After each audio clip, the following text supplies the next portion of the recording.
Hello and welcome to the Kestrel Country Podcast. I'm your host, Mike Church, joined here by my lovely wife and co-host, Catherine. Hello, hello. And this is the Kestrel Country Podcast, where we discuss the people, places, and events all around Kestrel Country.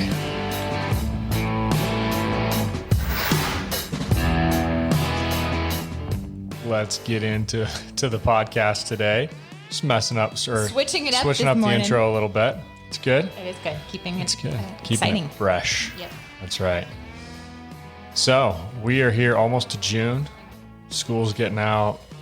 And Moscow's starting to warm up. Slowly. Yesterday was really nice. Yeah, but it's supposed to be highs in the next few days are like low 50s. Still, that's warmer. Rainy. Warmer than it's been. I know, but for this time of year, it's kind of a slow spring. At the same time, though, we had that crazy hot June last year. So hopefully this means a greener summer. Yeah. Well, I don't know about you. Well, I probably do know about you. I know everybody's itching to be outside, enjoying the nicer weather. And I know for me this time of year, I can't really stop thinking about fly fishing. Yeah.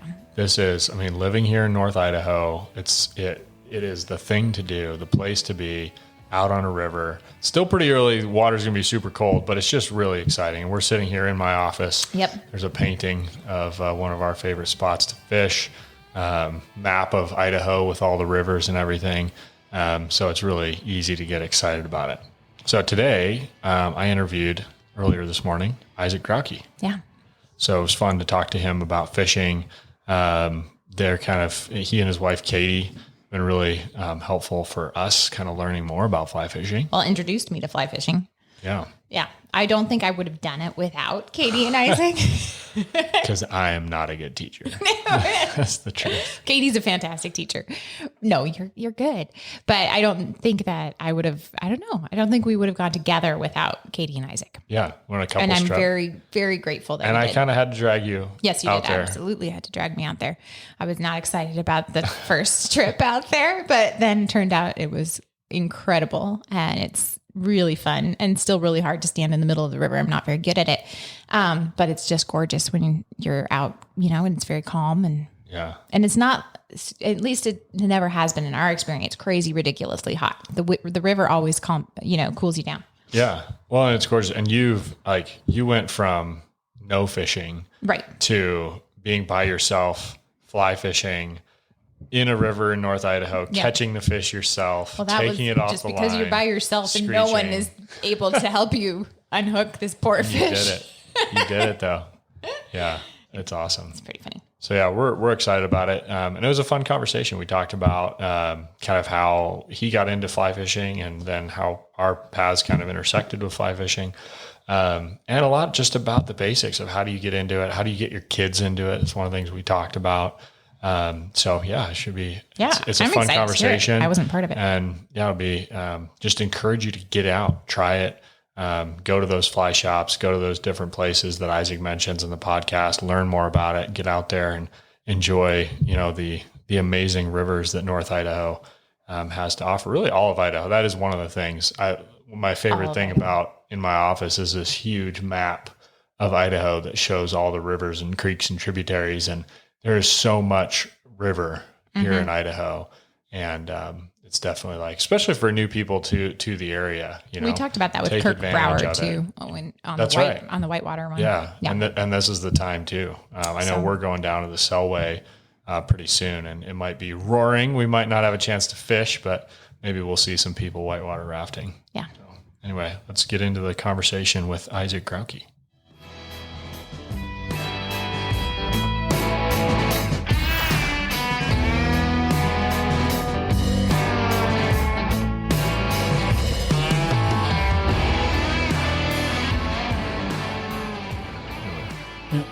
Well, Isaac, thanks for coming in. Yeah, man, absolutely. So we're going to talk about fly fishing. Can I stop you right there? No. Can we talk about the fact that there are giant Chinook salmon that are swimming? We're in Idaho. Yep. We live in Idaho. We're recording this in Idaho. And less than 30 minutes from where we sit right now, giant Chinook salmon. But we're sitting here recording a podcast. We're not out there fishing. Have you been out after them?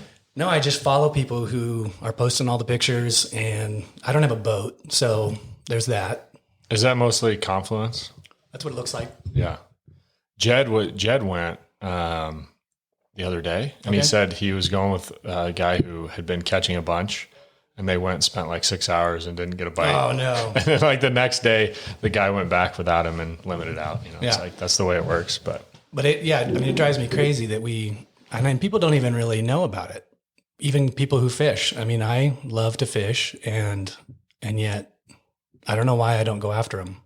Yeah, I used to know someone who had a boat. Well, tell me, Eddie's dad used to have the boat hookup. Yeah. And so we'd go down but talk about something to do in the spring. Because obviously fall's full of hunting and, it's beautiful out and fishing. Yeah. But right now, this is the time of year you're itching to get outside, and that'd be a great one. But, yeah. Well, so what do you know about it? I just know it's a trolling game. So at this time of year. Is it similar to steelheading down there? It is. Actually, this year, the Chinook run, the numbers jumped up. So for the last 10 years, the numbers have been dropping. And they count them coming over Lower Granite Dam. And I don't even know how they do that. But they've got some method of estimating. There's a guy down there. Yeah, there's a guy with a window, like 1, 2, right? So they have ways of estimating the number of fish that return to spawn up here.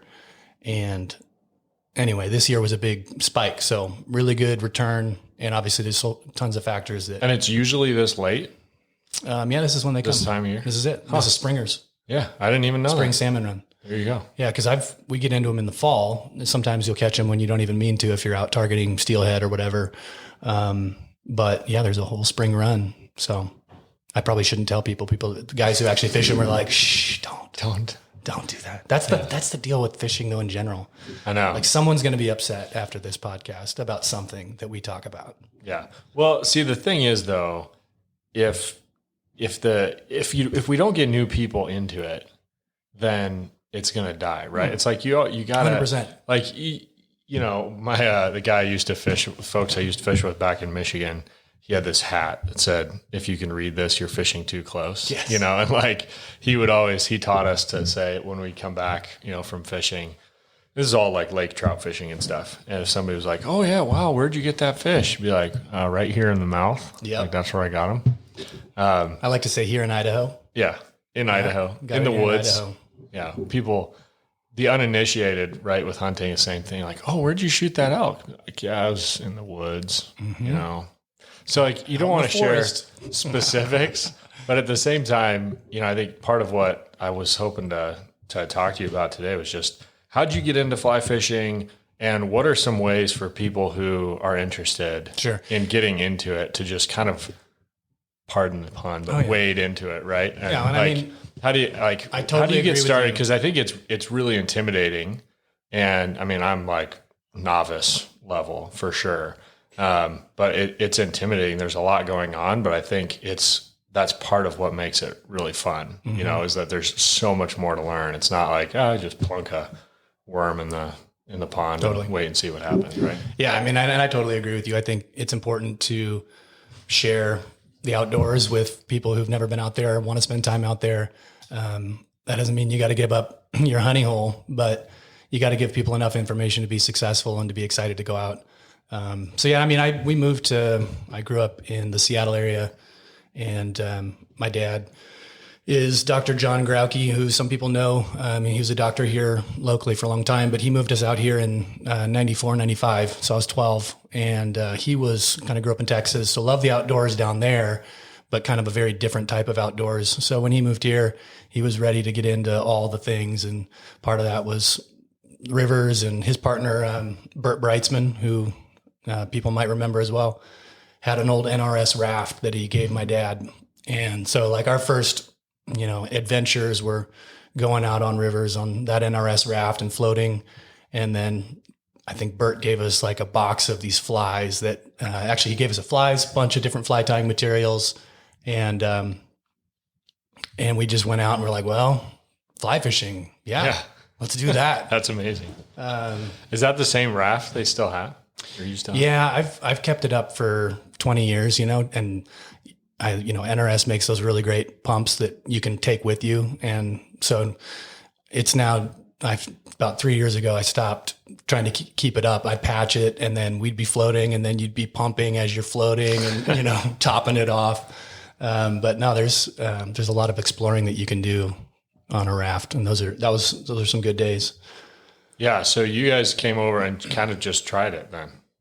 Yeah, pretty much. I honestly did not enjoy it. My initial memory of fly fishing was, well, we weren't very good. Let's put it that way. We were just trying to figure it out. We didn't have someone going out saying, okay, do this, do that. And so we didn't catch a lot of fish. And as a 12-year-old, it was like, well, okay, I think I'd rather be playing basketball. And my story there is for my 12th birthday, they gave me a pair of Hodgman's waders. Remember those neoprene? I still have them. Anyway, I totally cried. I opened them and I was like, you've got to be kidding me. These giant brown. Exactly. Yeah. Oh, no, but now my kids wear them. Well, so not to derail the story, but I think that's one of the things certainly that I've been starting to think more about. And it seems like you guys have done a good job with this of how do you get your kids involved with it, right? How do you get them out there? Again, it seems like it's easy to go to Spring Valley with a spinning rod for a kid or a little Zebco and have them do that. But how have you guys gotten your kids involved without it being oh, this is boring or... I think the first answer to your question about how do you get people involved, people should be taking their kids fishing. Obviously, if you don't love fishing, then maybe don't. But if you love to fish and you want to pass it on, get your kids out there. And it's a great way to spend time. And there's so many opportunities locally here. So one of the things I did early on with both my son and my daughter when they were younger, I think they were 6 or 7, maybe even younger, but we just planned a camping trip out to Spring Valley and did Spring Valley with my daughter, and I did Moose Creek out near Beauville, Moose Creek Reservoir. Both of those, especially in the spring, they stock them, right? They stocked them in April. And they're just really tiny. I mean, they're 10, 12-inch rainbow trout. And if you just want to get a kid excited about fishing, that's a great place to start. You're not asking them to wade into a river and throw a fly and try to mend their line and keep it afloat. I mean, that's like a next step. Initially, I think get them excited just by taking them out to those places. Are you doing that with flies? No, we would just take spinning rods, man. It's just get them started with that. Oh, I have people that are like, oh no, we don't touch that gear. It's flies only. But then the kid's like, well, I guess I'll see you in 10 years when I have the ability to do this. Now, I think you have to first get them excited about catching fish. It needs to be that experience of putting their hands on a fish. Doesn't matter what kind of fish. It could be, they got bluegill out there. In the fall, if you don't, you miss the spring, people you would catch, you catch grasshoppers out there and put it on a hook, throw it out there, even with the fly line, those bluegill will just come and destroy that, which is kind of a fun way to catch fish too. Yeah. But yeah, getting kids excited about it, getting them, and I mean, for anyone really, even if you've got someone like a friend who wants to get into it, it's kind of a good way to start. And then once you got the bug, then, cause it's, fly fishing certainly takes a certain level of effort and determination to figure it out. Are some of your kids fly fishing now, though? For sure. Most of them? Yeah. So then our progression was, and I mean, this is 2 steps forward, 1 step back. To go back, you and I fished. I wasn't into fishing. So why did I get into fishing? I mean, I was we did it as a family. We'd go over to the Bitterroot, spend time over there. I don't know that we'd rafted over there, but I remember fishing over there. I think I maybe caught 1 or 2 fish. But that was, from 12 to 16. And at the end of it, I just walked away. I don't think I fished for maybe 10 years. And then... Was your dad still fishing then and going on fishing trips and stuff, or not really? Not really. I think they did it occasionally, but it wasn't, after we kind of grew up and we were heading into our later high school, college years, it gets busier. You stop. Oh, yeah. You're not looking to do those types of things as a family. So I'm really grateful for the time we spent. We've spent a ton of time up on the St. Joe River, great places to camp. I would say that's another thing with kids and other people. You're not just going to fish, you're going to spend time on the river, the St. Joseph. We can talk about that some more, but it's a great place to go explore, and there's lots to do up there, and fishing can be one of those things that you do. So yeah, we grew up, camping up there and rafting through that canyon. But after that period of time, we didn't do it for a long time. And then I got busy with a career, school. And for me, it was all of a sudden one day I felt like, all right, my career is going fine. And I just kind of looked around like, what am I doing? I live in Idaho. Yeah, like exactly. There's so many opportunities to do cool stuff. And I think you and I had a conversation about, we should go fly fishing. Yeah. Well, so for me, I grew up in Michigan, right? And they're actually, come to find out, I think it's like, if you look, there's fly fishing pretty much everywhere, right? But some places it's harder to find. Yeah, in Michigan, you say you're like, oh, I'm not much of a fly fisher, whatever. But you're the one that really got me into it. You showed up with the full on Midwestern waders and like the whole getup. And I was like, wow, that's really cool gear. But that was all Idaho. That's kind of my point. Like in Michigan, there is the Ausable River, and there are a lot of people into fly fishing, but I didn't know it. I grew up more like just all trolling. Like we would go troll. We'd bass fish, but mostly shore lunch, trolling for lake trout up in Canada. Like fishing to me was from a boat, and we can talk about boats later, but it's like coming to find out you can fly fish from a boat, which is fun. But I love trolling, by the way. I mean, it's all fun. Yeah. But so for us, we came out here for, my sister and mom were going to a teacher training thing at Logos, right? So they came to Moscow, and my dad and my younger sister and I were like, well, what are we going to do? And so it was like, well, it's Idaho. Let's go fly fishing. Let's learn how to fly fish. So we drove down from Moscow to McCall and went to an Orvis shop there and was just like, hey, we'd like to fly fish. And so my dad had bought, I think he had a rod already. Somebody had given him. I know that shop, by the way. I know that shop. I'd have to find it again. I haven't been there since, I don't know how old I was. I don't think it's an Orvis endorsed shop high anymore. School, maybe? Yeah, but that guy's still there. And so we went, and he bought a rod and reel. It's a Clearwater, an Orvis Clearwater. Like I still have it. And then he had his, and we went out with a guide and messed around and fished. And did you go to lakes? He taught us. Or did you go to the Lake we Fork? Would have been. Yeah, it was on the river. Honestly, it was long enough ago. I don't remember. I don't even know where we were, but we were on a river.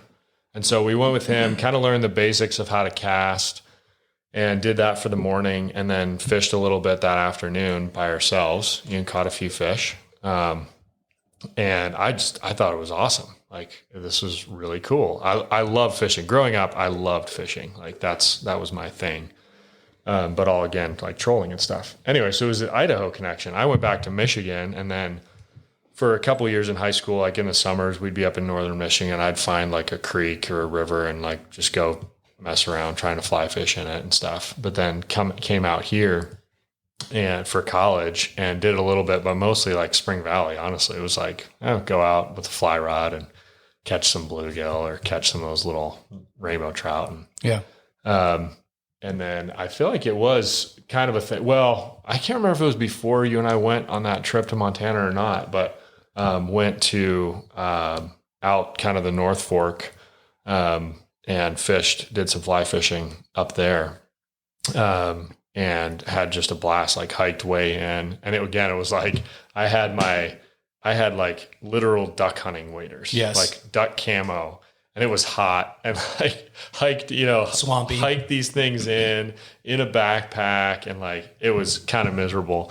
Ended up just wet wading, for sure by the afternoon. But just really, really enjoyed it. It was like that, that feeling of, especially dry fly fishing was pretty much all it was at that point. Yep. And, having this little 12 to 14 inch trout cutthroat. That was the first time I'd ever seen a cutthroat trout. Yeah. Little North Fork or the North Fork of the Clearwater? North Fork, up the North Fork. Not the little North Fork. Yeah, it was up the North Fork. So up past Pierce and not as far as, where we were. Oh, there's so many opportunities there. It's a big river. You have to be careful. We weren't in the North Fork. We were on another, creek coming off. Oh, I know that creek. Yeah. Yeah. Yeah. It's a good one. That's one I'd give up, by the way. I was thinking about it. Like, I'd give that one up if someone asked, just because I've been up there. I was told about it by somebody who gave it a nickname. Oh, And because he's he didn't like, want anyone to know. you should call it this. That's Yeah. what we call it. Yeah. And I'm like, okay. Yeah. They call it Osprey Creek, which you're not going to find Osprey Creek Yeah. up there. Yeah. But, Speaking of which, like we took a kid out on that creek who, you know, my own boys were into it, but they had done it with me before. And this kid was like, we were camping up there doing a boys camp, men's camp type of thing.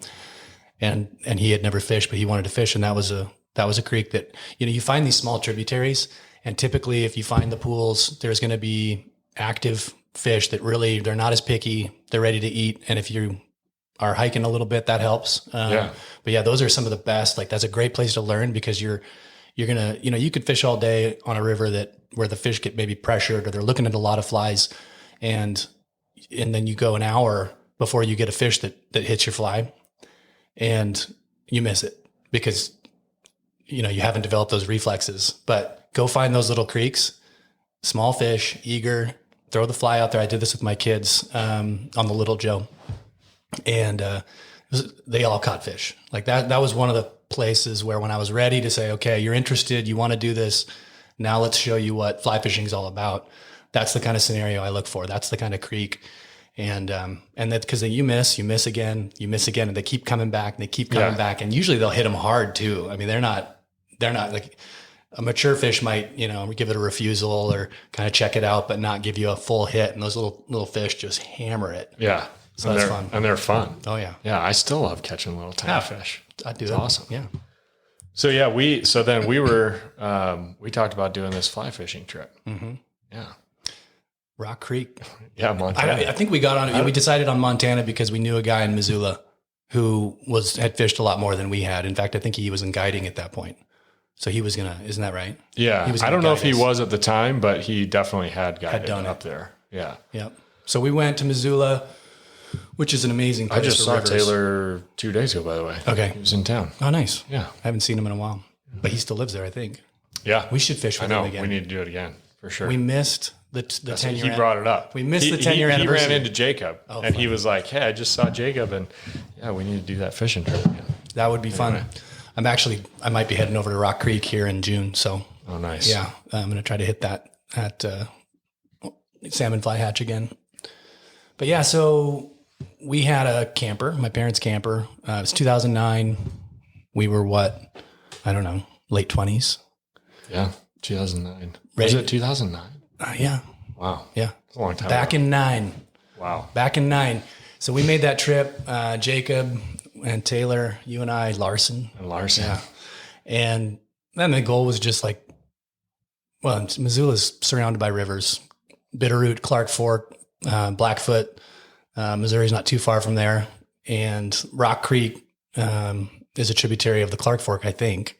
Now that I say that, I don't even know. But Rock Creek is a small fishery. It's got, I think it's a lot. It's like 30 or 40 miles of like unimproved road. I've popped 2 tires on the same rig in the same day with the whole, like take the family station wagon out there. It was a Suburban, but we ended up popping one, throwing a spare on. This was later, obviously, different trip. But anyway, it's a terrible road. But we did fine when we were back in there. Amazingly. Took the camper back up in there. Pickup. Yeah, huge cab over. Yep. And then good place to camp. And I think we caught like 4 or 5 fish. Yeah, we did not do very well. But I just remember being like, that was awesome. Well, and it was, so we maybe get into this, maybe you can define some of the terms, but that was my first exposure really to nymph fishing. Okay. Like, I mean, I had put a little like beadhead nymph or prince nymph on and fish, out at Spring Valley or whatever, or like drop it into a hole, like just that. But mostly it was like in the streams where there's water moving, I would always dry fly fish. And I remember going with Taylor and he was like, oh yeah, this nymph and a dropper and all this stuff, which I then found incredibly difficult to cast. And it was like everything just kind of got frustrating for me anyway. But that was kind of the first exposure, and like seeing somebody who fished that type of setup pulling fish out where it was like I wasn't getting anything. Yeah, I mean Taylor I think he exclusively nymphs now, so, or at least did at that time. So what is that? What's a nymph? Yeah, so I mean people talk about fly fishing, in the romantic sense. You think of a river runs through it and Brad Pitt and those guys are all throwing a fly, which is essentially a hook with thread and fur or a hackle, which actually comes from birds. So you take they actually breed specific roosters for their hackle, which is a long, skinny feather.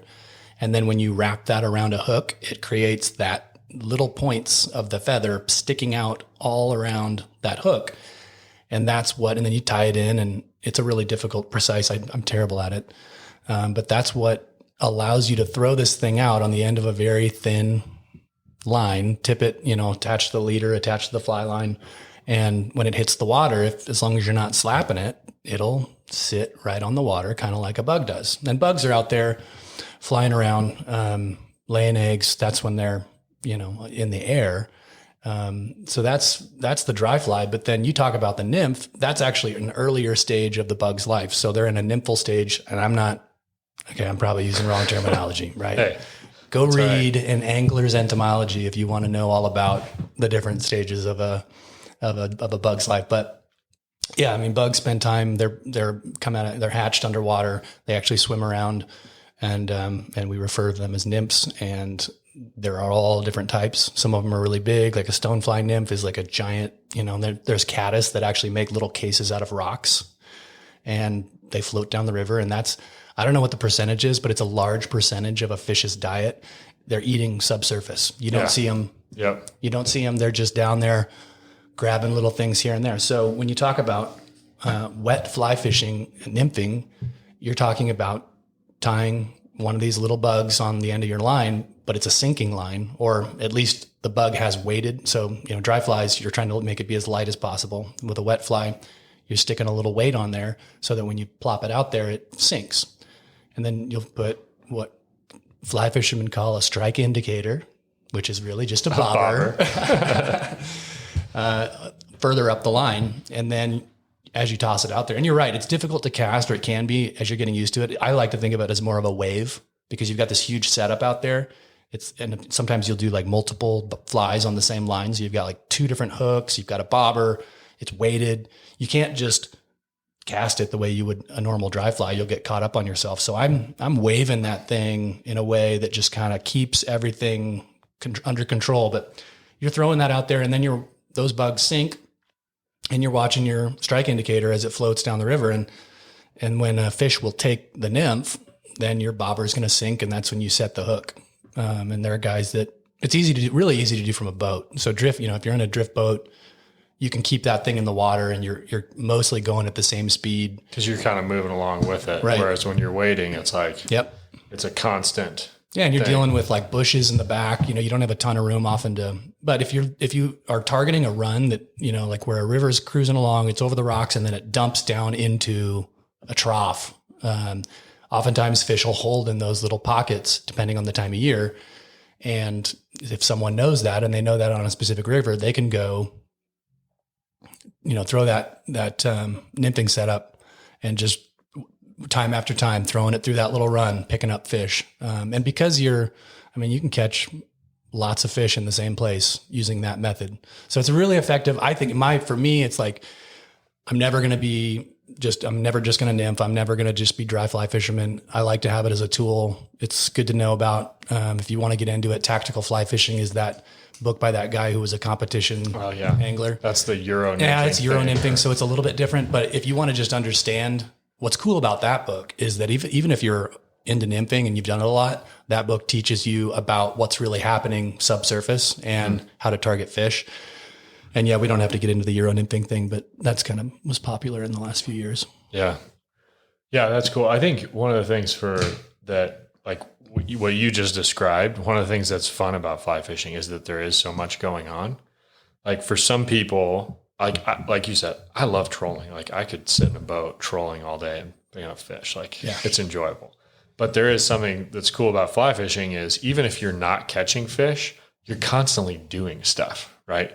Like you're casting, you're moving, you're looking for areas, you're switching flies. You're kind of like, it's very active, which it's funny. It kind of reminds me of like both fishing and hunting back in Michigan, like at least how I learned it were very like sedentary activities. It's like sit in a tree stand all day hunting, or in a blind all day, sit in a boat all day and wait for the fish, you know, versus like, it kind of feels like out west, it's like you're hiking, you're moving, you're going, and just being in these rivers is incredible. You know, I think that's some of those, like, even for somebody who maybe doesn't know that much or just wants to get into it, buy a basic setup and go find a river. And it's like, you're at the very least, you're going to be in the mountains on this beautiful river with moving water in North Idaho. Yeah. And it's just incredible. Yeah. Like, it's beautiful. Even if you spend half the time getting caught and, you know, untangling and switching out flies. And yes. And we hit all the rivers in Missoula, but for this area, I think people often ask, like, well, how far do you really have to go to actually fly fish a river? Yeah.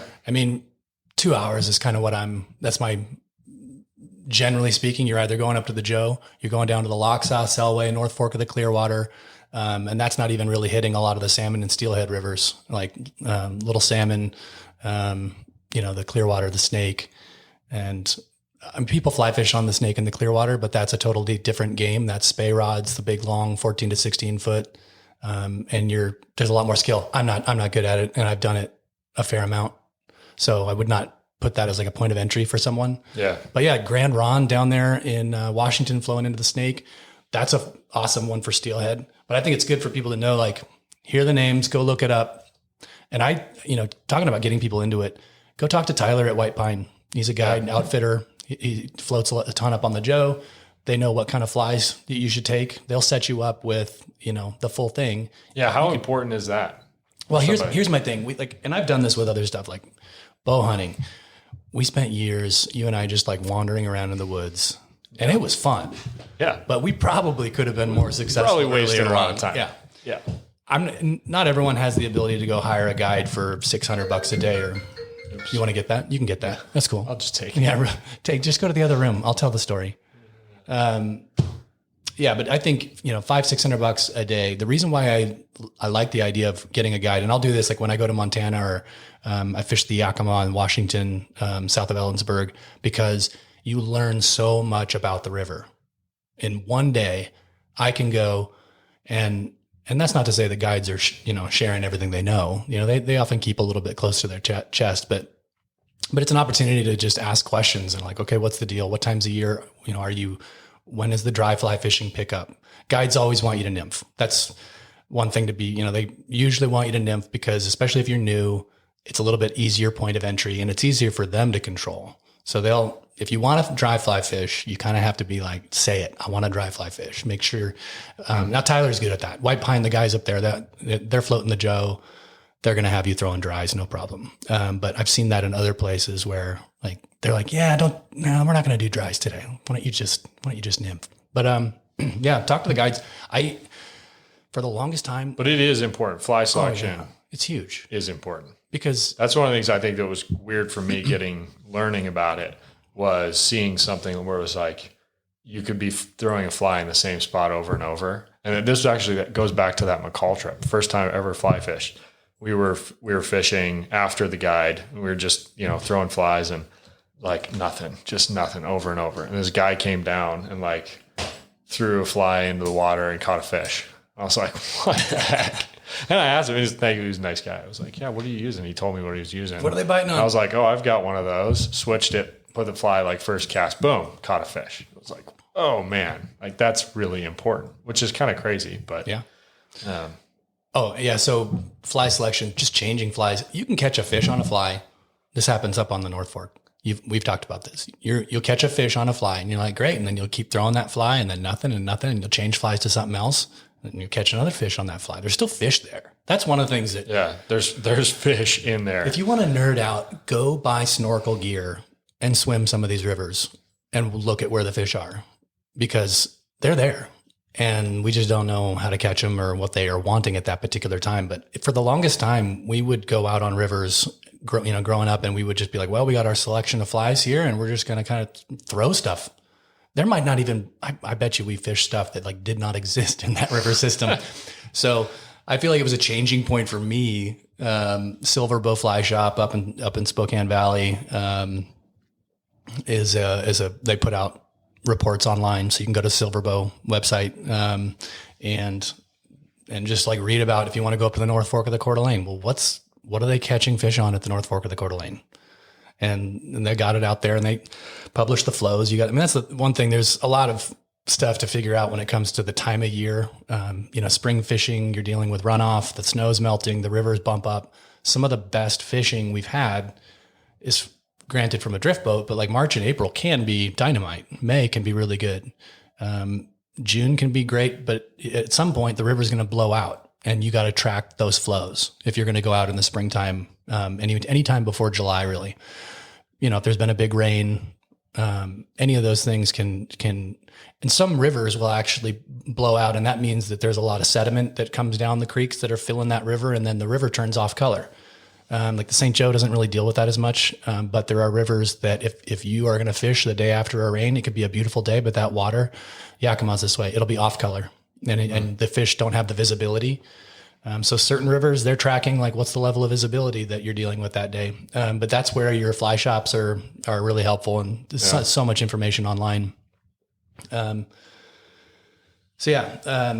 Start checking those reports before you go. And then there's an awesome community of people, even on like Instagram. There are people that I message with that I've never met that live in Moscow. Usually they're associated with, they know Tyler at the shop, and I'll see them. We have our river camp up there and we park trailers on the river and we just hang out. And so I'll see people floating by and I'm like, oh, I recognize that person. I like follow them on Instagram. And then when they fish, I'll go check and see and message them and be like, what do you, what'd you throw? What was working well? So get to know people. And there's like a local Trout Unlimited chapter. So if someone wanted to show up at a Trout Unlimited meeting, we've had that chapter for, it's maybe a decade or not quite that long, 5 or 6 years.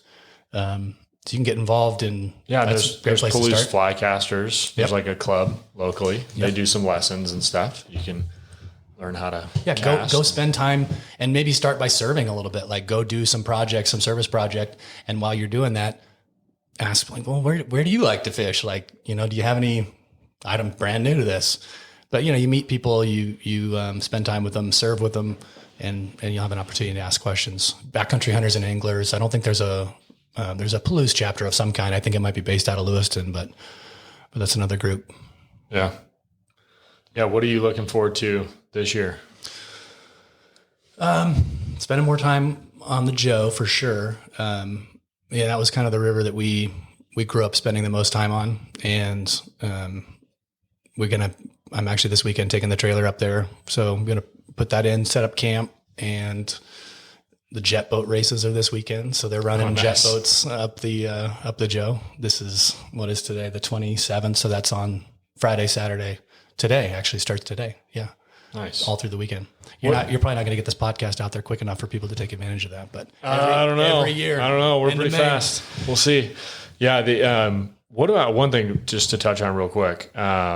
So you talk about drift boat, that kind of thing. Obviously that's a pretty sizable investment for somebody to get into. They're probably going to be more serious at that point, but just like wading fishing, waders, like how important is that? Where would you start with somebody? Cause I think that can be something. If somebody doesn't know if they're going to love fly fishing, it can be a pretty sizable investment. You get into waders, you get into buying a rod and reel. And is there like, for the newbie, is there one setup that you would go with that? I wouldn't buy waders right out the gate. I mean, unless you can wet wade around here quite a bit. Absolutely. I mean, it basically after July 4th, the water's still kind of cold. We're up there 4th of July weekend and you'll stand in the river for a bit and then you're like, ooh, that's chilly. Still some runoff coming out of the mountains, but basically, middle of July and on, you don't need waders. I mean, it's helpful to have either sandals, Chacos, whatever. Or you can take a normal pair of sandals and then just wrap duct tape around them and like all around your ankle. And it just kind of holds. And I call those Calder Chacos. So when we're out there floating in our inner tubes. So I had to make a pair of Calder Chacos one time because my other ones broke. But what about rod and reel? Okay, so there's all kinds of stuff, right? It's like different weights and different. What would you get? Echo. What's the like? Trout. But what's the? Yeah. Is if you're gonna have one fly rod and reel? It's a 5 weight. It's a 5 weight rod. 9 foot. 9 foot 5 weight. That's your standard. Now, I love to fish my 4-weight because if I'm out on the boat all day and I'm casting all day long, the 4-weight rod is just a little bit lighter, easier on the arm. And the kind of fishing I do, I'm not looking to cast super long distances. So if you're in Montana, like you can go check out the Yellowstone Angler. They do a 4-weight shootout, 5-weight shootout. That's great. They have like a budget pick every year. They're right there, Livingston, Montana. If you're ever on your way to Yellowstone, stop in at George Anderson's Yellowstone Angler. Great shop. But yeah, so they do this, rating every year, and every year they say, here are the best 5-weights, and they always include budget rods too. They're like, here's your best. Like one rod I found, we'll get back to Echo because that is kind of the rod that I will recommend to people. But there's a company called Beulah, Beulah, and it's the least expensive American-made rod that you can get. It's about $300. And so I think they're making them in Oregon, but it's all here. And that's been a great rod. And we've broken those rods and sent them in, and they fix them and send them back. And so really good service. But your cheapest point of entry for a decent rod is the Echo Trout, which I think you own. Is that the one you bought? I have. I mean, you got Echo Base. Oh, Echo Base. Okay. So Echo Fly Fishing. Probably even cheaper. Yeah. Makes a bunch of rods, but that's kind of they do like a standard 5-weight, and it's and I'm sure like whatever Redington, they've probably all got their intro line, but that's one that seems to get pretty good ratings. So 9-foot 5-weight reel doesn't matter that much. Get a pair of sandals that you can wet weight in, or if you want to buy a pair of wading boots, you can start with that. And then in the middle of, July and August, you're just out there, and especially depending on the river, I would say go to a river where you're going to be able to, it's not so huge that you're dealing with like a huge, massive amount of water. Go find somewhere. And there's, the Selway. I mean, you could go down to the Selway. Locksaw's a lot bigger, but hit the Selway, hit the St. Joe. And then, again, check the fly fishing reports to find out where to go. And, later in the year, like we fish a ton in the spring down like near Calder, and you're floating in these boats. The river's pretty big. Later in the year, the fish tend to, migrate or get more active upriver. As it heats up, the water gets a little warmer. They want to go up towards the headwaters where it's as cool as possible. And so that's the progression throughout the year, is you're slowly moving further upriver, chasing fish. And I mean, you can't even, early on, there's so much water. I mean, the St. Joe is like a rafting river right now. Same with the Locksaw and those other ones. So if you're too high, it's like there's no way you're going to catch fish up there. But later in the year, it calms down. There's less water. That's where the fish like to spend time. And they're not huge rivers. There's, easy to walk wade, go stand out on rocks, go have some success. And then if you decide that you're really into this, that's when the waders become important, because, you can start going at times of the year when it's a little chillier and standing in the rivers can be cold. So, but I always laugh because I'll go, late July, August, and you drive up the Joe, like past Avery, and it seems like every corner has someone standing there in a pair of waders, and they got their vest on and their hat. And I'm just like, what are you guys doing? Because for some people, going fly fishing is like, let's go fly fishing. I got to get my get up on. It's the gear. The reality is, I mean, a lot of what we do is for the gear. Like, it's just fun. Gear is fun. Yeah. Guys especially love gear. Yep. So that's one of the fun things about fly fishing. There's always more gear. Yeah. There's even like trolling and stuff. I remember we would always, every single year, we'd buy another rod and reel. It's like, we're going on this trip. We better get. Did you see that new rod they came out with? Yeah, exactly. Well, the other thing too, I think, like there's so much history with the natives in this area. All of these places have these other aspects where it's like, it's good camping, it's good fishing, but man, when you're taking kids out, so St. Joe, it's got the Milwaukee Road, was the old rail station that came down through there, comes up over to it's up near Kellogg along 90, and then it dives in. Have you guys ever done the bike route at the Hiawatha? No, we haven't. Oh man, that's on our list. I've only done it once. It was They just opened it. I just saw like yesterday maybe. Yep. So for the season. So go up to 90, and it's like go to Kellogg. That's where, or maybe it's Lookout. It's Walls. It's Lookout. Oh, Lookout's where you pick up your tickets, and then they like cart you down in a bus, and then you ride down, and then they bring you back in a bus. So it's great for kids, but it's basically the old railway grade. They removed the rails and made it into a biking trail. And that starts there. There's a Taft Tunnel, which is really, really long. I don't know, But apparently, so this railway, when it was back, there's like multiple presidents that came through. Taft was one of them, and I don't remember the others. But there was a town that was named Taft. Right. So the story behind that, if you want to get into your history, read Up the Swiftwater. It's a book about the St. Joe area and whatnot. But yeah, it says that Taft showed up in the back of his rail car and basically like berated this group of this town because they were so degenerate. They were like whorehouses and alcoholics. And he's like, do better. And so they named it Taft. Yay, they cheered him. And he goes on down. So that from there, the railway went down through, that stretch of mountains up over Moon Pass, and then kind of climbs its way up and then over down into the St. Joe River drainage and goes down through the town of Avery, Idaho. And it stops there. So that's the smallest town, right? Avery, Idaho. But from there, it would shoot down the St. Joe and then out to, through St. Mary's and then beyond. The other book about that area, The Big Burn. Yeah. There's a lot of that. That's really where the fire in 1910 went through. And so there's a lot of history of that area in that book too, which is pretty fun. Yeah. So you're rolling around there now. Yeah, you're rolling around there now, and they've got these railway tunnels that you can drive through. The kids are always super excited about that. You're like going through the mountains on a gravel road after they took all the rails out, but now it's just a place to go recreate. There's like huge suspension or big bridges that they've made that carried the rails. But yeah, there's stories of like Clark Gable going through Avery, Idaho, and other people because of that. And we've got family that basically moved to that region in 1911. I think they were rebuilding. So my mom's grandma and grandpa were actually from St. Joe City, and then the Avery area. Wow. That's cool. So yeah, it's a lot of fun stuff up there. Well, a lot to get into, and I'm sure we can talk a lot more, but yeah, thanks for coming by. You bet. And hopefully people give them a start and get people excited about it. And, it's like you said earlier, we live in Idaho, right? Yeah. You look around, there's a lot of new people to Idaho. It's like, we're here, take advantage of it, get out and enjoy some of that stuff. Absolutely. Thanks, Isaac. Yep. Thanks for joining us. Like, share, subscribe. We'll see you next week.